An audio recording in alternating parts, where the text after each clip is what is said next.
ঠাকুর শ্রী রামকৃষ্ণ তখন দক্ষিণেশ্বরে থাকতেন। মায়ের মন্দিরে মায়ের পুজো ও সেবা করতেন। সেই সময় ঈশ্বরচন্দ্র বিদ্যাসাগরের নাম তিনি শুনেছিলেন। তাঁর সঙ্গে দেখা করার ইচ্ছাও প্রকাশ করেছিলেন মহেন্দ্রলাল গুপ্ত মহাশয়কে। মহেন্দ্রলাল তখন বিদ্যাসাগর মশাইকে ঠাকুরের মনের ইচ্ছার কথা ব্যক্ত করলেন। ঈশ্বরচন্দ্র বিদ্যাসাগরের বয়স তখন ৬২ বছর ও ঠাকুরের বয়স আনুমানিক তখন ৪৬ বছর মতো হবে।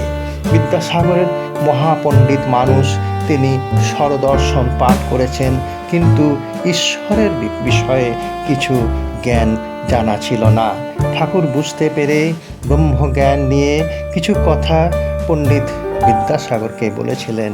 ঠাকুর বলেছেন যে এই জগতে জ্ঞানও আছে, আবার অজ্ঞানও আছে, সৎ এবং অসৎ দুই আছে, ভক্তিও আছে, আবার কামিনী কাঞ্চনও আছে, ভাব এবং ভালোবাসা এবং মন্দ ভালো সবই আছে, কিন্তু ব্রহ্ম নির্লিপ্ত, সব কিছুর ঊর্ধ্বে। বিদ্যাসাগর বলেছিলেন, একটু ব্যাখ্যা করে বলুন। যেমন প্রজ্বলমান প্রদীপের সামনে কেউ কিছু গরম করছে বা কেউ বেদ পাঠ করছে, প্রদীপের তাতে কিচ্ছু যায় আসে না, কারণ সে নির্লিপ্ত। ব্রহ্ম ঠিক তেমনই নির্লিপ্ত। ব্রহ্মর কাছে সুখ দুঃখ পাপ পুণ্য ইত্যাদির মানে অমূলক।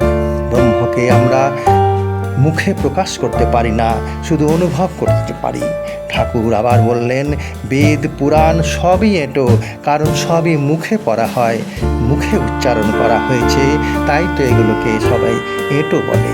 কিন্তু একটি জিনিস কখনো উচ্ছিষ্ট হয়নি, সেটাই হলো ব্রহ্ম।